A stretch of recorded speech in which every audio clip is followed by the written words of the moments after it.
everybody doing it right? Don't scream. This is project number one. Like, I've had people be like, yeah, I'm doing it for real. And like, not hit the record button, and then they don't do project number one altogether.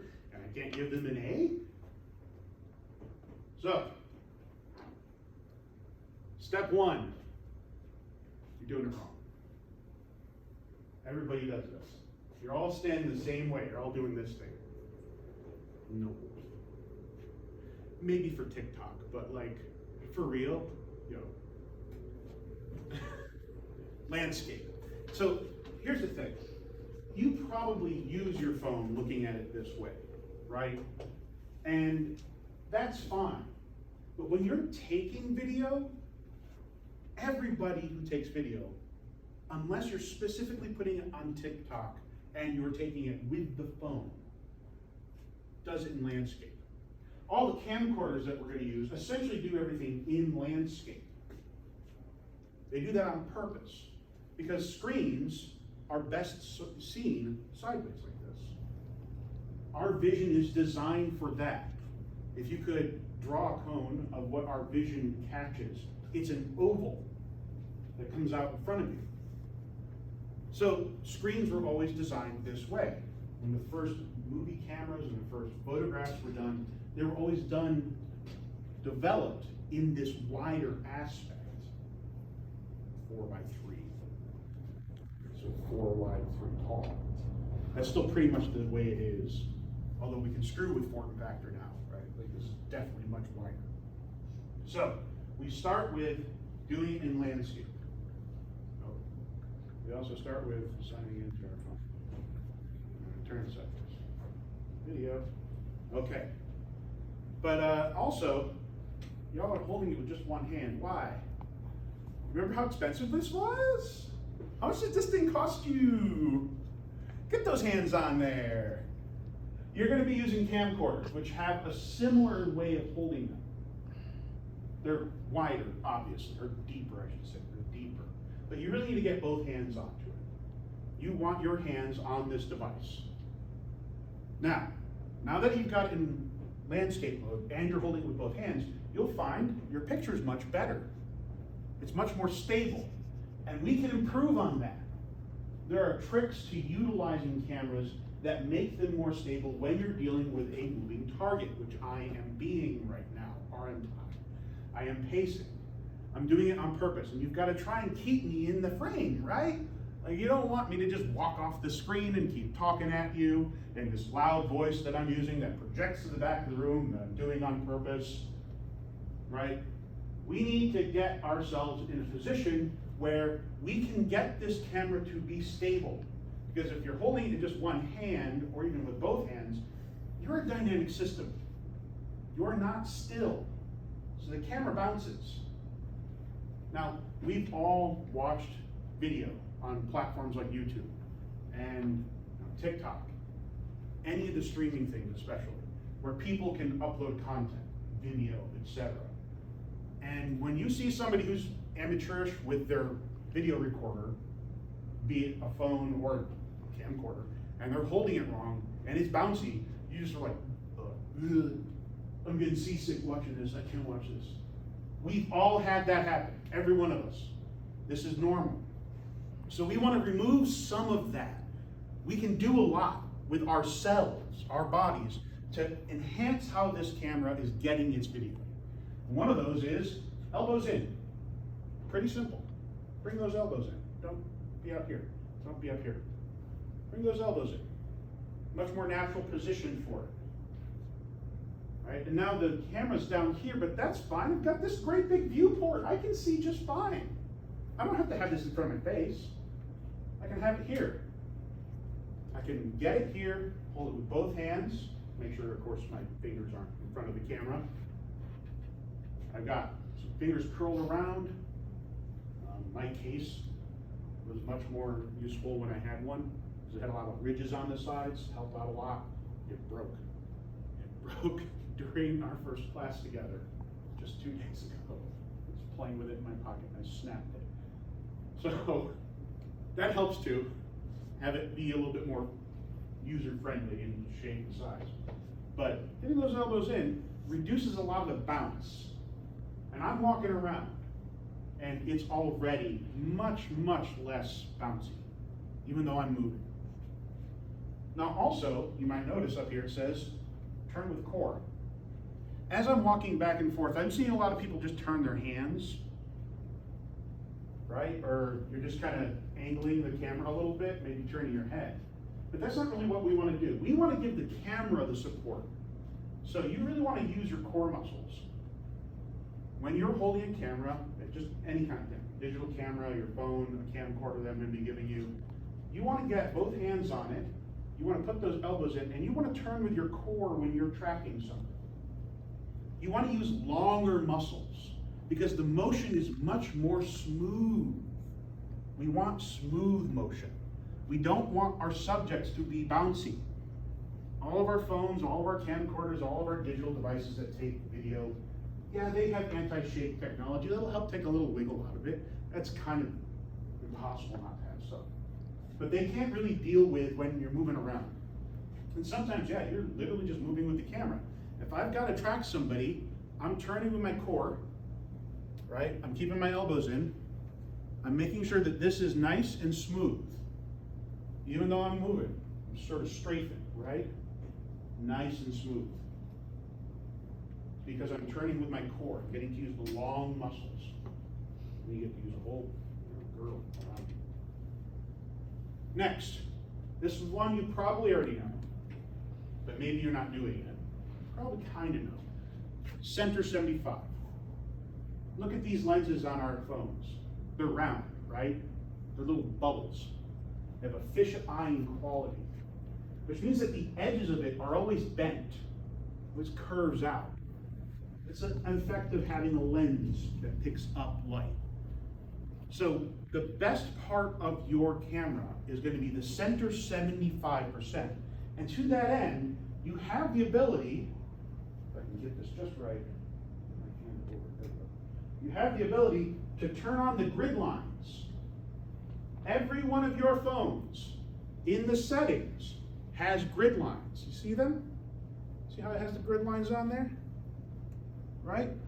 You want to turn those on. They don't show up in the video. Turn those on. Those are in your settings on your phone, on the camera. You can probably turn them on dynamically right now, in fact. That center square is the best one. That's where you're going to get the best video. That's where your subjects are not going to have a weird, like, going on. Now, the digital cameras we have, they do help. They actually do de-stretch it. They de-fisheye lens it. But that's probably even better. Just having an awareness of where the best part of the screen is. Mine's turned on to having 9 squares. I know some can do 16. Yeah. The more grid you can have, the better. You can tell where that best portion of your screen is by having that grid on. It really, really helps.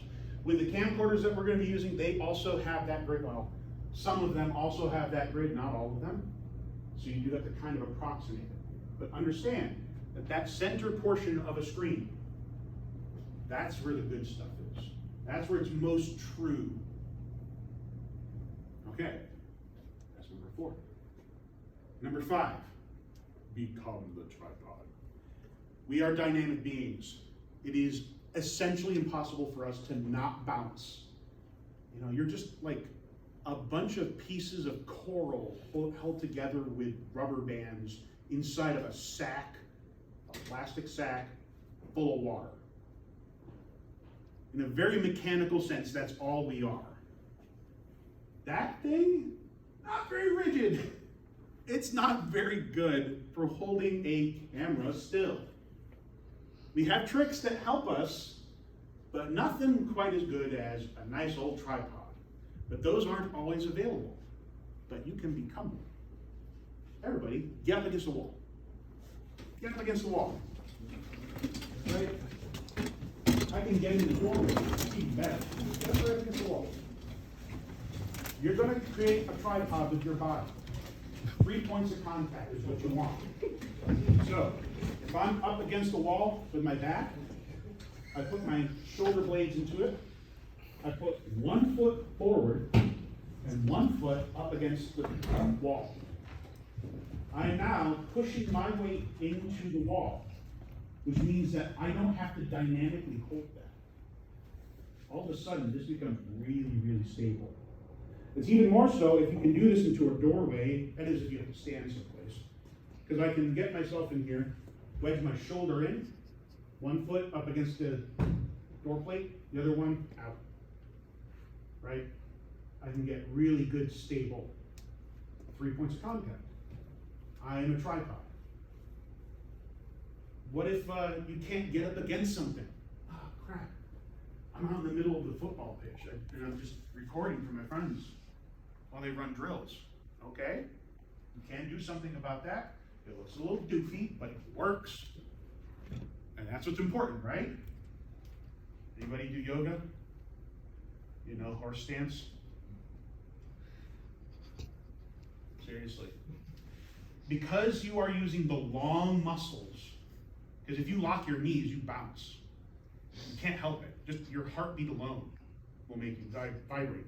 But if you can use the long muscles, your feet shoulder width apart, bend at the knee, sit back a little bit, proper posture. This takes a lot of your bounciness out. You kind of will do this just because your breath. But this in a slow motion is better than I'm locking my knees now I bounce. And of course, finally, maybe you've used this in your lectures, and I really support doing it. I know some teachers don't like it, but you know what? You're paying to be here. Get back to your desk. Become a tripod at your desk. Right, here we go. I'm sitting. Now squeeze way, way up. Right up against the desk. Elbow, elbow. Grab camera. Right? If the teacher walks around, I can kind of angle my whole body. Track. But I've got my sternum up against the desk. I've got my elbows on the desk. My feet are firmly planted on the ground, not on the chair. Flat.